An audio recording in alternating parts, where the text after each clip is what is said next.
so God, what God was saying about will. All right, here we go. So God says, will is something that moves you. It's not something you do, it's something that moves you. And how it moves you is by you creating language that changes your whole way of being. So when, for instance, you want your whole life to work toward the course of a success of something, you cannot use words like, I want to be, I want to do, and be it at the same time, right? You have to start saying, I am, in order to be what it is that you are to succeed at. So the will of you changes into a doing as you say, I am. Okay?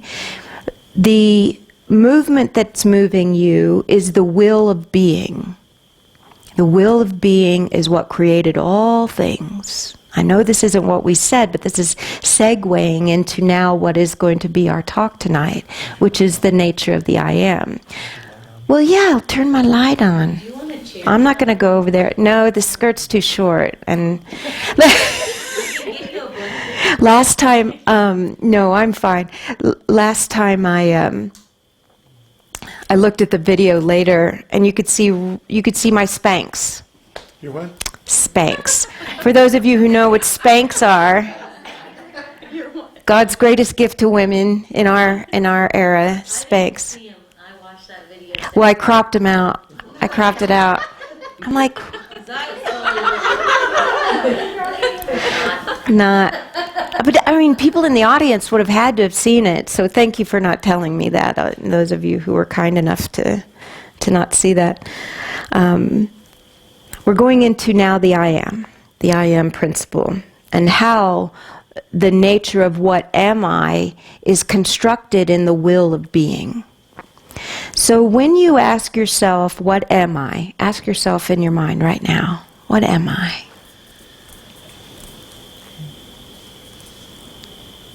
Let's get some answers. Let's find out what people are saying, thinking in their mind. Can you tell me? I want to say to him, a little rich boy who grew up behind a big high hedge.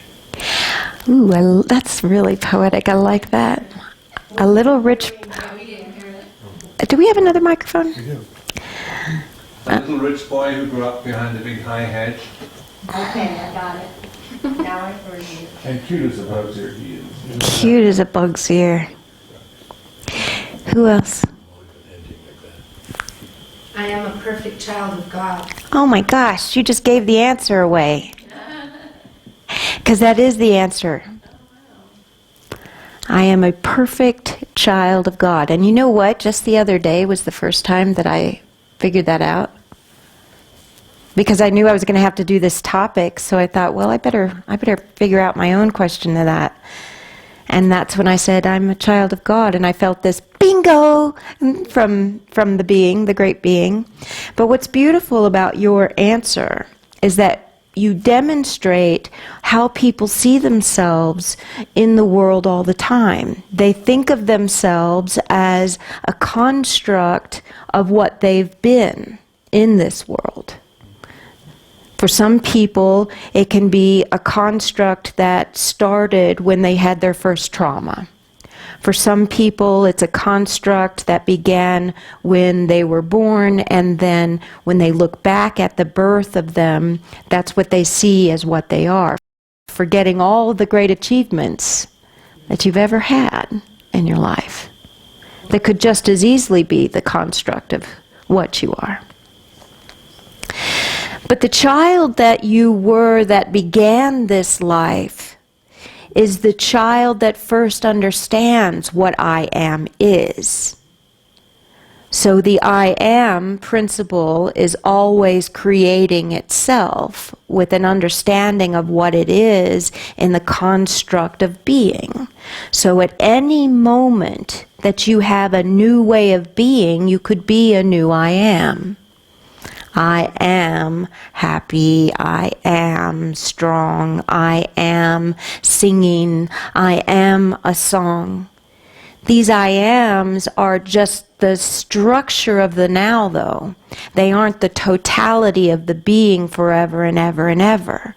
The only way to identify yourself forever and ever and ever and ever is I am a perfect child of God. This is forever.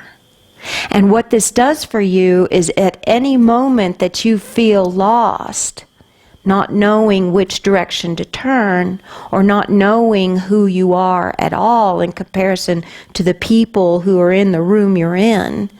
If you're comparing yourself to those people in the room and you see that there's something greater than you think of yourself, if you always came back to the answer, but I am a perfect child of God, it wouldn't matter where you were. You would never be more than or less than anywhere you went. So in that perfection, what's the most conditional way of perfection? What we mean is, when you set up conditions, you identify exactly what aspects of this environment are giving you what is you in your eyes of you. So what would give you your eyes of you in this room would be the condition of people who are seeking that which is spirit within them. That's the condition of this room. Now put yourself in a condition of another room, a room where you're surrounded by people that you don't like. Maybe it's your family. Maybe it's your coworkers. Maybe it's people that you have to deal with on an irregular basis and they just creep you out. So put yourself in that condition. And these people that you don't like, and then say to yourself, I am a perfect child of God. How do these people appear to you now?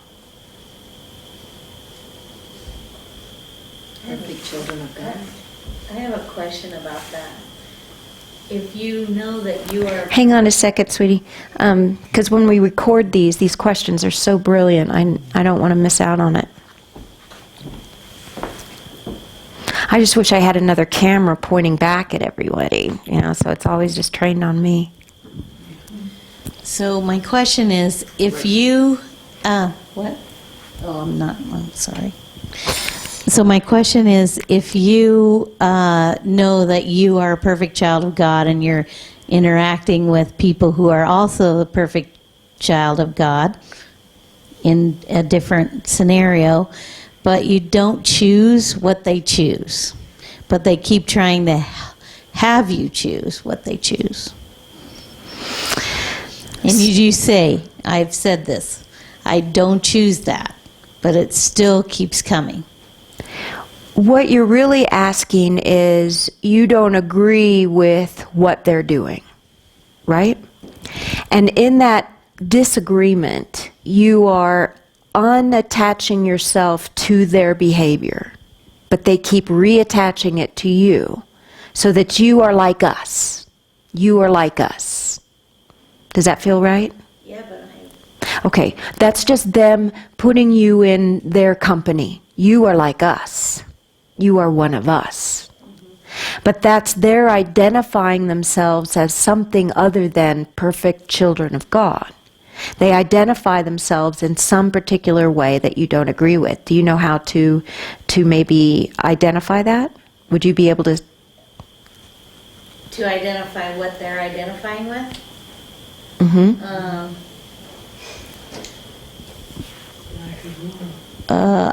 I would say that the way that they're identifying themselves has to do with a creative process, which I believe everybody has that ability to have that creative process.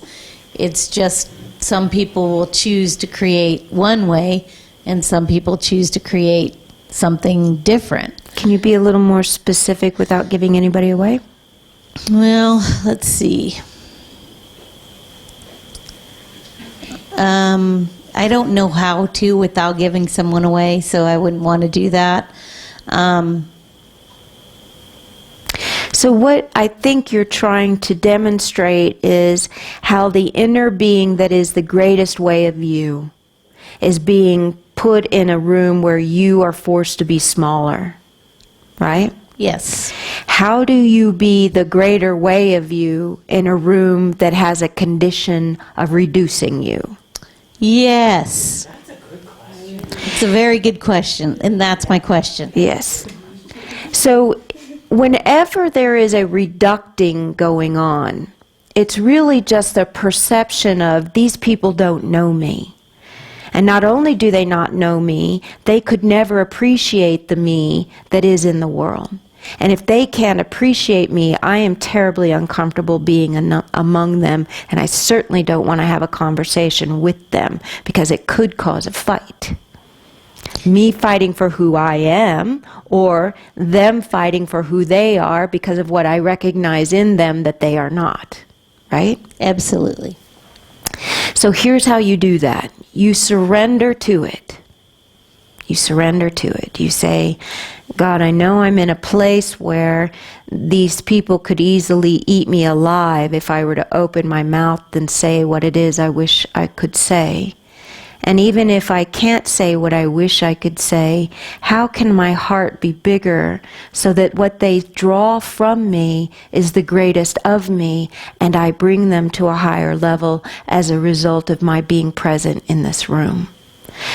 You are asking the great being to comfort you in your discomfort, and then to give you the power and will to comfort those who are in the same room with you. It's not something that you can allow yourself to do once you get better at it. You can't allow yourself to be reduced over and over again, because otherwise you can't even be present in that room.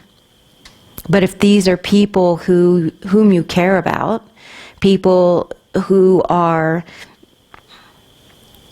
making themselves as best they can, then you simply show that appreciation for that. Don't feel as if they have to define you. You want to enter? Did you find in your learning and growing that in order to be true to yourself in those instances, you have to often be alone? No, quite the opposite. Okay. The alone time is spent with your surrendering to the wholeness of you and the joy of that. But what kind of person could you be for God if you just stayed alone and didn't share this great thing that you have with the world? It wouldn't be a great thing anymore. It would just be your thing. Right. And so in those negative, because I'm sensing for her a different experience, but I was thinking of being in situations where there's, for example, cursing going on. And it's not me. It's not how I relate to people. And yet they are people who, so you, instead of exiting, you have to be yourself anyway. And then you're not one of them. But as you're saying, you still need to be present to have an influence. Right. So the way of this is understanding that when you hear words that make you bristle and chafe, that you're hearing those words from a judgment place, a place of judging what words are good words, what words are bad words. These are bad words, an indication of bad person that would use these words. But if you can see through those words into the being that is a child of God, whatever's coming out of their mouth is not going to give you an indication of who they are in front of you. You're going to see more of them than that.